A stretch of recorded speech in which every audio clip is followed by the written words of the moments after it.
Great afternoon, everyone. Happy Aloha Monday. Will the Senate Committee on Labor and Technology please come to order? This is our March 16, 2026, 3 p.m. agenda, and we're in conference room 225. This hearing is also being streamed on the Hawaii State Senate's YouTube channel. Just a few housekeeping announcements. In the unlikely case of technical failures, this meeting will reconvene here in conference room 225 on March 18, 2026 at 3 p.m. For all testifiers, including those on Zoom, we ask that you stand in your written testimony. If your oral testimony is different from your written testimony, the time limit for each testifier will be 1 minute. The content, including the hearing notice, copies of the measures, and testimony can be found on the legislature's website. If time permits, decision-making will occur after we hear from all those offering testimonies. First up on our list is House Bill 2472, HD1. This is relating to the Hawaii Employer Union Health Benefits Trust Fund staff salaries. First up on our list, we have James. We don't have anyone registered to testify. Is there anyone else that wishes to testify on HB 2472? Okay, if not, members, I'll just note that we did receive testimony from James Wataru, chairperson for UTF board, also TUI, HSTA, and Christian Fern from University of Hawaii Professional Assembly, all in support. Okay, being that there's no one else that wishes to testify on this measure, questions on this? No one to ask questions of. Move on to our next item, which is House Bill 2276, House Draft 1, relating to the Hawaii Employer Union Health Benefit Trust Fund Investment Office staff salaries. The only registered testifiers is Assistant Administrator Donna Tonaki. Good afternoon, Chair. Okay, registered Okay, EUTF stands on written testimony support. Thank you. Anyone else on House Bill 2276? If not, members, questions? Not, we'll move on. Our next item is House Bill 1664, House Draft 1, relating to the Hawaii Employer Union Health Benefits Trust Fund. First up on our list is Director Colby from BNF. Yes, good afternoon. BNF opposes this bill and stands on its written testimony. Okay, in opposition, thank you. Brenna Hashimoto, Director DHERD. Good afternoon, Chair, Vice Chair, members of the committee. You heard will stand on its written testimony and offering comments and concerns. Okay, DHERD offering comments and concerns. Thank you. Kamakana Kamilo, UPW. Chair, UPW stands written testimony and strong support. Okay, UPW in support. Thank you. Nui Sabas, HGA. Hello, Chair, Vice Chair, member. HA will stand on its testimony. Testimony support. Thank you. And that's all I have registered to testify on House Bill 1664. Also submitted testimony in opposition is Jan Musto from the Office of the Collective Bargaining, the Chief Negotiator. In support also we have is Osa Tui and Christian Fern from University of Hawaii Professional Assembly, and Melissa Pavacek for Shopol in support. Anyone else on House Bill 1664? If not, members, questions? I do. Senator Moriwaki? I don't know who to ask this of, whether it's the union or it's HRD or BNF. But the testimony that comes in says that there's no dispute mechanism for the EUTF trust fund. Is there? What is the problem? What? Oh, okay. Aloha, welcome. Thank you. So what is the problem that we're trying to correct here? So currently, at least that was indicated. You can identify yourself, please. Nui Sabas, Legislative Manager for HGEA. The current negotiating process does not have a dispute mechanism. So for HGEA, we can't proceed to interest arbitration if there is a disagreement between us and the state. So that's kind of, that's the issue. So in response to the opposition from the state, where you have one bargaining unit that may be going through arbitration and it may have an impact on other bargaining units, and what is the consistent application across the state, because we got to pay the bill? Yeah, Senator, I recognize the employer's concerns. I think for us, we just want to continue the conversation about EUTF and the lack of it not being negotiable, and we're certainly open to possible solutions. So it is negotiable, but that's the mechanism for disputing. Yeah, so if I could maybe just plainly say it's a one-sided negotiable. So a lot of times we are left with what the state will offer in terms of the employee-employer split. So this requirement of an arbitrator that probably doesn't know all the, I guess, the complexities of, all the different bargaining units. What, do you folks have any comments? I mean, we can continue to discuss it, but, in terms of moving anything forward, has there been any discussion on what could be a good resolution, that you do have a dispute mechanism that might not be just an independent arbitrator that doesn't really know the state? Senator, I don't have an answer for you at this moment on that. I mean, I think that's worthy of discussion if we're going to go forward on something like this, because I think everything requires some kind of mechanism for disputing how one arrives for a decision. So I don't know what the answer is either, but I was just hoping that there might be someone, UTF, the state, or the HRD, or BNF, but I hope that that conversation continues. Yeah. That's all. Thank you. Senator. Thank you. Okay. Thank you. Okay, we'll move on to our next item, which is HB 2272. This is making emergency appropriations for public employment cost items. Director Colby? We are in support of this bill and stand on a written testimony. Okay, in support, thank you. Anyone else on HB 2272? If not, members, questions? Okay, for this item and the next item, Director Colby, do you know which bargaining units this covers? I know you have 11, but what specifically is 11? What specific is 11? Sorry, I don't know that. Fire. Fire, yes, okay, thank you, firefighters, thank you. Okay, if no further questions, we'll move on.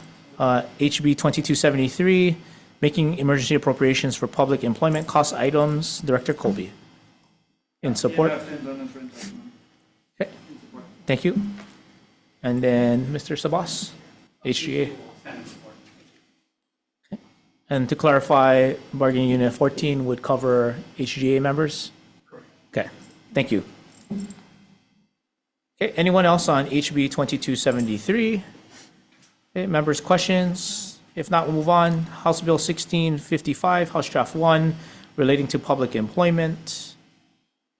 First up on our list is Director Colby. Yeah, ENF strongly opposes this bill and stands on its written testimony. Okay, in opposition, thank you. Calbert Young, ERS Executive Director. Thank you, Chair, members. Good afternoon. Just wanted to take the opportunity to come up and express on behalf of the Board of Trustees for the Employee Retirement System, we have submitted testimony in strong opposition to this measure. Just to highlight a few seconds, this approach would be detrimental to the employee retirement system in the state of Hawaii and all of its government employers. This would pose a tax consequence that has been reviewed by external tax counsel. From an operations and administrative standpoint, it would be nearly impossible to actually apply and administrate a program in which 15, 16 bargaining units each individually negotiated for retirement benefits for members across 5 different jurisdictions.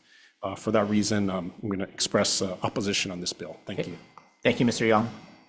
Kamakana Kamilo, UPW. Hello, Chair Elefante, Vice Chair Lamasao, Senator Moriwaki, Kamakana Kamalo, Government Affairs Manager, United Public Workers. You have our written testimony in strong support of this bill, along with some of our brothers and sisters and our other exclusive representatives. Just from what we've seen before, right, what we're asking for is just to make retirement benefits negotiable, right? Part of the scope of negotiations. The catastrophic future that ERS paints, we think is a far reach from what we're asking for here. The likelihood is that any exclusive representative who would try to negotiate retirement benefits would have to stick to the same parameters and external pressures that ERS describes, right? And as we've seen with the UTF, just because it's negotiable doesn't mean it's negotiated. Thank you. If you Yeah, could please that's all. summarize. Thank you. Thank you. Louis Sabas, HGA. Okay, standing on testimony and support. Okay, thank you. That's all that I have listed to register to testify either in person or on Zoom. In addition to that, we also have Jan Musto, Chief Negotiator, Office of Collective Bargaining in opposition. In support, Osa Tui from HSTA, and then also in support, Christian Fern for UPA in support. That completes our list of registered testifiers on HB 1655. Anyone else that wishes to testify on this measure? Not members, questions? Okay, we'll move on to our next item, which is HB 1656, House Draft 1. First up is Keith Regan, Comptroller, DAGS. Hello, Chair, Vice Chair, members of the committee, Alan Visitacio, on behalf of DAG's Accounting Division, Comptroller Regan. We stand on our written testimony offering comments. Okay, thank you, Alan. Written testimony offering comments. Kamakana Kamiloa in support. Chair, Vice Chair, Member, again, Kamakana Kamiloa, United Public Workers, you have a written testimony in strong support of this bill. We think this bill is fair in that it, at a minimum, it wipes away what what we call the swipe provision, which would allow the employer to basically pull back any indebtedness of $1,000 or less, which is doing so is honestly hurtful for our members who just were basically overpaid. Thank you. Thank you. Nui Sabas, HGA. Okay, standing in support, thank you. That's all that I have listed to testify either in person or Zoom. In addition to that, I do see someone from the State Library's office. Do you want to testify? Okay, we did get it, offering comments. Okay. Okay, thank you, Ms. Fujitani. We also have Andy Kawano, Director, BFS, offering comments for the City and County of Honolulu, and Christian Fern from UPA in support. That's our list of testifiers for HB 1656. Anyone else on this measure? If not, members, questions? Okay, we'll move on to our next item, HB 1658, House Draft 1, related to collective bargaining. First up is Director Hashimoto. You heard will stand on its written testimony in opposition and offering amendments. Okay, D heard in opposition, offering amendments. Thank you. Kamakana Kamiloa in support. Written testimony support. Thank you. Nui Sabas. Okay, standing on testimony support. That's the list of registered testifiers. In addition to that, we also have Nola Miyasaki, Director of HR at City and County in Honolulu in opposition. Osa Tui from HSTA in support. And that's it. Anyone else on House Bill 1658? If not, members, questions? I do. Yes, Senator Moriwaki. HGA Nui.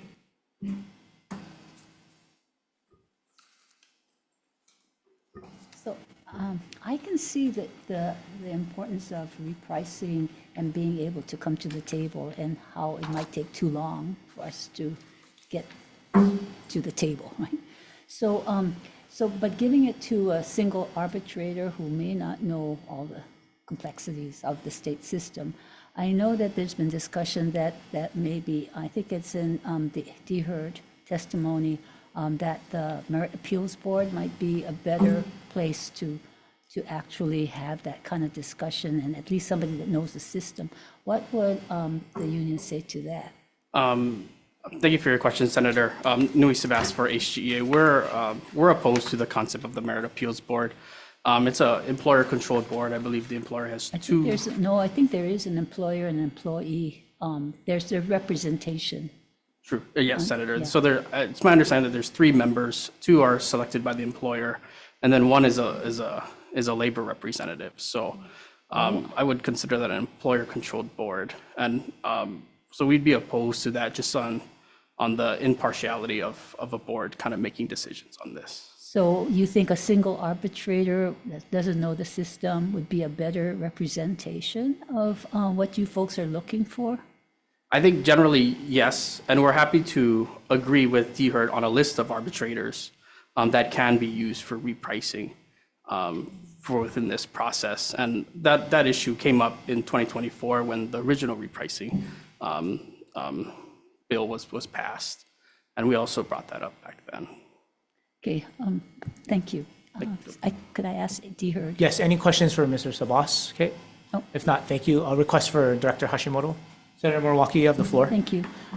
Can you respond to HGA's comments that it's a employer-controlled board, and why would we want to have a merit appeals board versus an arbitrator, single arbitrator? Yeah, thank you for that question. So the Merit Appeals Board already hears appeals on initial pricing.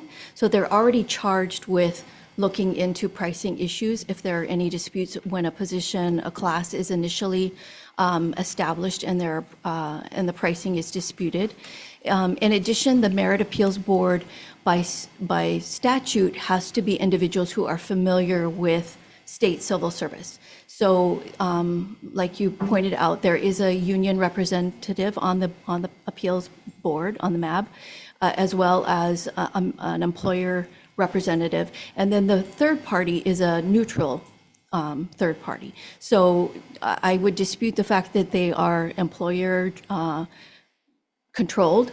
They operate, although they're administratively attached to DHERD, they operate independently. We don't involve ourselves in their decision-making, and I think the record of their decisions will reflect that they are very fair and impartial, and oftentimes rule in the union's favor. So who selects them, and how long is their term? They are appointed for 4-year terms. There's no limit on how long they can serve, and the governor appoints them. And it's from a list of I guess a list from the employer, a list from the unions in the members, I mean, not the members, but the candidates for selection. I believe the union representative is someone who's nominated by the union. I'm not very familiar with how that individual is pushed forward, but I believe it's someone who's nominated by, I'm not sure which union or if they have a consensus among them, but it has rotated between HGA and I remember a former UPW employee who was on the MAB. In terms of the chair, I don't know how the last one was selected. That individual recently stepped away. So the neutral chair position is vacant at the moment. Okay. Thank you. Thank you. Could I ask a follow-up to that? Sure. Would you agree that we need to take a look at pricing for classifications in civil service across the board, though?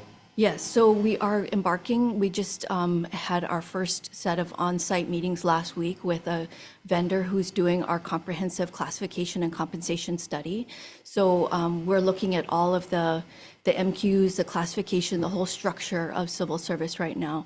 But I would caution you to not confuse repricing, which is an internal alignment issue amongst classes of work within the same bargaining unit by statute, don't confuse that with recruitment, retention challenges, market conditions. It has nothing to do with the actual amount that a job is paid. It's all about internal equity and being able to defend the state against charges of we're violating equal pay for equal work provisions. So it's very technical. It requires a lot of analysis, not only with the job that's the subject of a repricing request, but other jobs in that bargaining unit to make sure that they line up, that there's comparisons between those classes of work. It doesn't have anything to do with external factors like recruitment, like retention, like market conditions, the labor pool. I think a lot of the requests that we're seeing are other factors that are not repricing. And that's why it's so important that we have somebody who's knowledgeable about classification and the factors that go into the pricing to make these decisions, because they're not related to most of the reasons that we're getting repricing requests. No, and I understand that. And I think part of the concern that's coming from the advocates is some of the pay structure within the current classes doesn't equal what's being paid out on the private sector, on the market level. Again, it's blind. It has nothing to do with what the actual dollar figures are that are associated with the job. That is collective bargaining in terms of how much we actually pay. So it's not a reflection or doesn't take into account market conditions, lack of applicant pool. It's really all about this internal alignment. And is a job, the duties and responsibilities, comparable to other jobs in the bargaining unit? That's all it is, and based on our classification factors. And it's being misused or misrepresented as this, we're trying to pay market rates, and that's not what pricing is. Understood. Chair. Thank you. Yeah, Senator Morawaki? So can you explain again then what repricing is? Because if it's within the bargaining unit, then there should be more flexibility within the bargaining unit. And they're looking at what the jobs and what are you comparing versus we need more pay for this group? So let me give you an example. Say a bargaining unit 13 job. Basically, if it's an SR 20, which is kind of the initial kind of independent worker level, you'll see a lot of state jobs at the SR 20, authorized at the SR 20 level. So it's like accountant 3, human resources specialist 3, social worker 3, whole bunch, program budget analyst 3. All of those jobs that are SR 20 basically have comparable level of responsibility, comparable authority, comparable decision-making, and similar expertise required in order to do those jobs. So to pick one of those out and say, okay, for social worker 3, we're going to reprice it and make it an SR 22, then there's not alignment. We don't have equal pay for equal work, because that particular class of work is now being paid more than other similarly situated jobs with similar duties and responsibilities, level of complexity, subordinates or level of supervision exercised, all of those things that go into determining pricing. There's a disconnect when we pick out one particular class of work in that bargaining unit and make it higher. There are other tools that we can use if their pay for some reason is not competitive in the market. We have things like shortage. We can do a separate salary schedule for that. We did recently for engineers and architects where the market was much higher. So we took those out of the typical salary schedule and we negotiated with HGA to have a separate salary schedule for those classes of work. So there are other pay programs that are available to address when compensation is not aligned. But it's inappropriate to use this classification metrics to achieve something that's related to compensation, not classification. So do they have a pathway for compensation increases? Because that's what I think I'm hearing from the unions, is that they want to pay certain groups, or maybe more salary. And is that route available for classes within their bargaining unit? So that's pay is one of those things that is negotiable. So typically, though, when we're like in the middle of a contract period, most of those types of requests for, say, shortage come from departments, because they have to absorb those costs because it comes out of their budget. It's only when we negotiate a contract, then departments get a collective bargaining augmentation to their budget based on what's been negotiated with the union. But in the middle of a bargaining unit, then contract, then usually those requests come from the department in the form of a request for shortage. Thank you. Okay. Any further questions? Okay, if not, thank you, Director. Okay, we'll move on to our last item, which is House Bill 1661, House Draft 1, relating to cafeteria plans. Director Hashimoto, sorry, I should have just asked you to you could stay there if you wanted to. Okay, providing comments, thank you.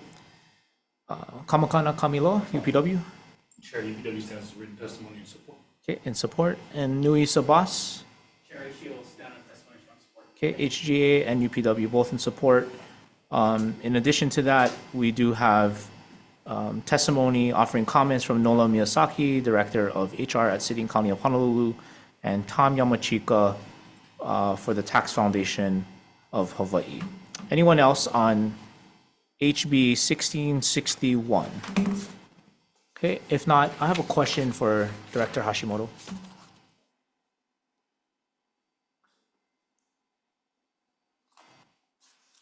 So I know now that you could do this through your rules and do the maximum contribution, is that correct? Yes, Okay. we can. And that's what DHERD is planning to do? We had planned to do that for next fiscal year.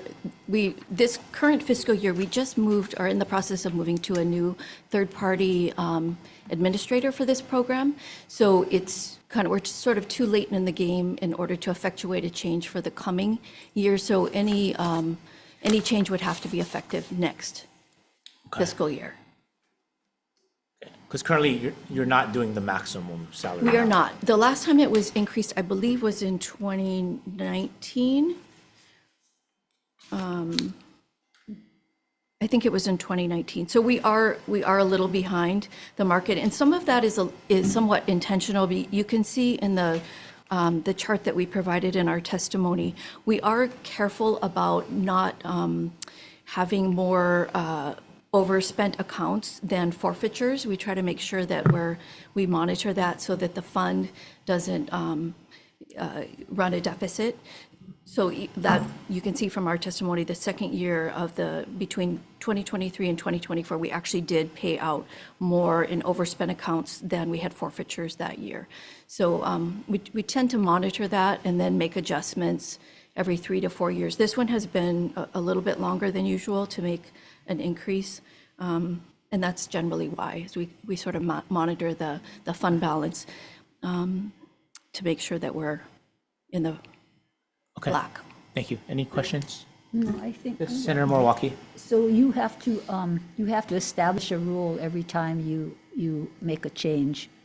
And so I think HGA's testimony was that there is a 6-month lag, and so that's where their members, or I guess all employees who are in the system, don't get the immediate benefit. Right, because the IRS sets the new maximums on a calendar year basis, but our plan is administered on a fiscal year basis. So even though the IRS may raise the rates January 1, those new rates can't take effect because of our plan, the way our plan is administered.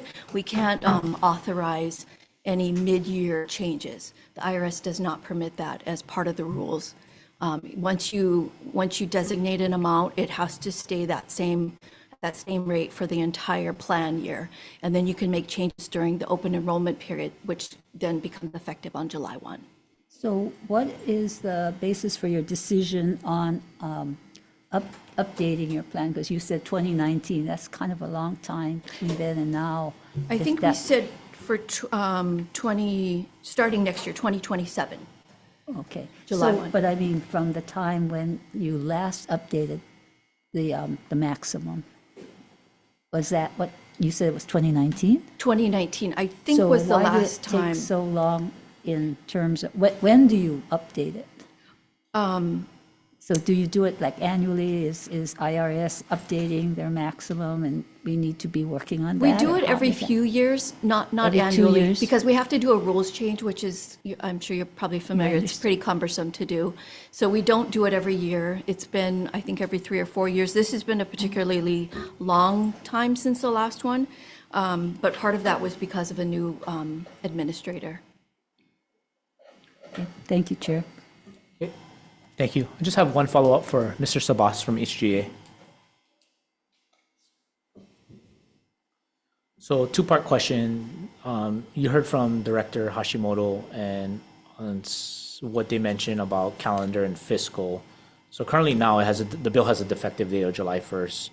But if this bill were to move along and the legislature's intent to put a clean date, would July 1st or effective upon approval be, what would be HGA's position on that? Yeah, we would be amenable to that. I think Okay. in reading DHERD's testimony, they requested for an approval date of July 1st of 2027. Yes. And that's something that we're amenable to. Okay. Yeah. And then there's some late testimony from Tax Foundation relating to the specific code in IRS and the maximum amount, and HGA would be okay with that? Yes, I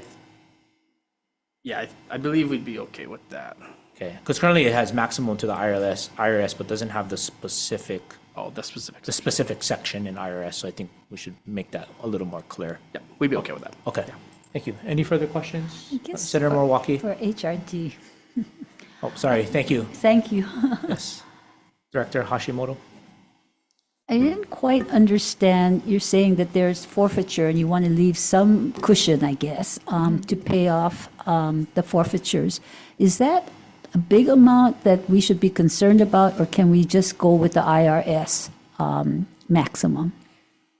So the way the flexible spending program works is at the beginning of, actually during the open enrollment period, an employee can elect to have a certain amount of their pay, right, set aside pre-tax to pay for either medical or dependent care. And, but it doesn't, especially for the medical, I think the dependent care, they can only get reimbursed as they contribute funds. But on the medical side, even if they were to, say an employee elected $1,200, $100 a month for the 12-month plan year, they can get that reimbursed to them on their pre-tax dollars even after just a month or two into it. So they haven't actually made those $1,200 of contributions for the full year, but even early in the plan year, say July or August of this year, they can go ahead and get reimbursed. So they're getting reimbursed that amount before they've actually made the contribution. And so, and if they were to separate and leave state service before they've actually made all of those contributions, then that's when the plan has a forfeiture, or sorry, yeah, a forfeiture of overspent accounts, because we've actually paid out benefits, but we haven't collected the money from the employee. So that's what we're very concerned about, is making sure that the plan stays solvent and that we monitor those negative forfeitures. So there's Yearly. nothing in IRS that allows you to do that, to set it aside. No, on the dependent care side, they can only get reimbursed as they issue receipts, right? But on the medical side, they can actually get the full reimbursement for the whole plan year early on in the plan year itself. They don't have to wait until the end or until they've made those contributions in order to get the reimbursement. Okay, thank you. Thank you so much. Okay, if not, last call on House Bill 1661, HD1. Okay, if not, members, we do have a quorum. If you're okay, we'll roll into decision-making.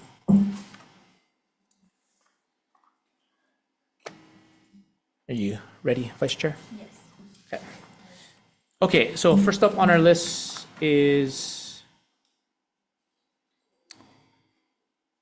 House Bill 2472, HD1, relating to the Hawaii Employer Union Health Benefits Trust Fund, staff salaries. Chair's recommendation is to pass as is. Any further discussion? If not, Vice Chair Lamasao for the vote. Chair votes aye. Okay, members voting on HB 2472, recommendation of the chair is to pass with amendments. Chair votes aye. Vice Chair also votes aye. Senator Ihara is excused. Senator Moriwaki. Aye. Senator Favela is also excused. Chair, your recommendation is adopted. Thank you. Okay, next. Oh, with amendment. Oh, I said, oh, it's unamended. Unamended. Oh, okay, well, perfect. Okay. You want to Sorry. Yeah. redo that? Okay, we'll redo that. Okay, so recommendation, reconsidering it, the chair's reconsidering its previous decision on HB 2472, House Draft 1. Chair, noting the presence of Senator Ihara, we'll take a revote. Recommendation is to pass as is, 2472. Okay, members voting on HB 2472, recommendation of the chair is to pass unamended. Chair votes aye. Vice Chair also votes aye. Senator Ihara. Aye. Senator Moriwaki. Aye. Senator Favela is excused. Chair, your recommendation is adopted. Thank you.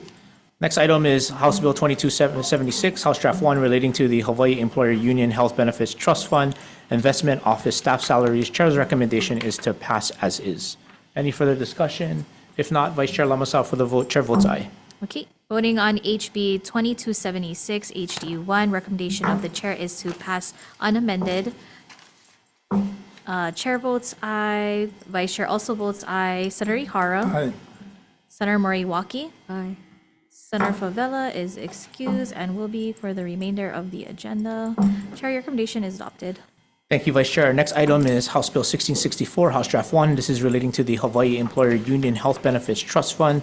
Chair's recommendation, this bill does have a defective date. Chair's recommendation is to pass as is. Any further discussion? If not, Vice Chair Lamasao for the vote. Chair votes aye. Members voting on HB 1664 HD1, recommendation of the chair is to pass unamended, noting the absence of Senator Favela. Anyone present voting with reservations or no? Hearing none. Chair, all members present vote aye. Your recommendation is adopted. Thank you, Vice Chair. Next item is House Bill 2272, House Draft 1, making emergency appropriations for public employment cost items. Chair's recommendation is to pass as is. Any further discussion? If not, Vice Chair Lamasao for the vote. Chair votes aye. Okay, for HB 2272 HD1, recommendation of, wait, what is that? Okay. Recommendation of the chair is to pass unamended, noting, any members present wanting to vote with reservations or no? Hearing none, all members present vote aye. Chair, your recommendation is adopted. Thank you, Vice Chair. Next item is House Bill 2273, making emergency appropriations for public employment cost items. This is for bargaining unit 14. Chair's recommendation is to pass as is. Any further discussion? If not, Vice Chair for the vote. Chair votes aye. Okay, members voting on HB 2273 HD1, recommendation of the chair is to pass an amendment. Anyone present wanting to vote with reservations or no? Hearing none, all members present, chair vote aye. Your recommendation is adopted. Okay. For our next item, HB 1655, this is relating to public employment. Seeing the testimony in opposition from ERS, Chair's recommendation is to defer indefinitely. Move on to our next item, which is House Bill 1656. This is relating to indebtedness to the state. Chair's recommendation is to pass as is. Any further discussion? If not, Vice Chair Lamasao for the vote. Chair votes aye. Members voting on HB 1656 HD1, recommendation of the chair is to pass an amendment. Anyone present wanting to vote with reservations or no? Hearing none, all members present vote aye. Your recommendation is adopted. Okay, thank you, Vice Chair. Our next item is House Bill 1658, House Draft 1. This is relating to collective bargaining. Chair's recommendation on this measure is to pass as is. Any further discussion? Chair. Yeah, Senator Moriwaki. Yes, I think I'll just go with WR because I really believe that the repricing requires a little bit more than just an arbitrator. It's the Merit Appeals Board or some kind of organization that can provide that kind of technical expertise. Thank you. Concerns are noted. Okay, any further discussion? Okay, if not, Vice Chair Lamasao for the vote. Chair votes aye. Okay, members voting on HB 1658 HD1, recommendation of the chair is to pass unamended, noting the reservations from Senator Moriwaki. Anyone else wanting to vote with reservations or no? Hearing none, all other members vote aye. Your recommendation is adopted. Okay, thank you, Vice Chair. And our last item is House Bill 1661. This is relating to cafeteria plans. The Senate version companion to this did not advance, so this is the only vehicle alive related to this issue. So Chair's recommendation is to pass with amendments. We're going to accept the Tax Foundation's proposed amendments in their testimony. And then in the committee report, we're going to indicate if the next committees were to review this, that if they're looking at a clean date, that July 1st, 2027 would be recommended by this committee, and that the IRS calendars differ from the state fiscal calendars. So that portion will be in the committee report. Okay.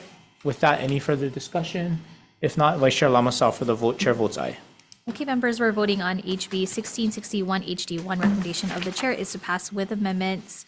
Anyone present wanting to vote with reservations or no? Hearing none, all members present vote aye. Chair, your recommendation is adopted. Thank you so much. That concludes our business for today. We are adjourned.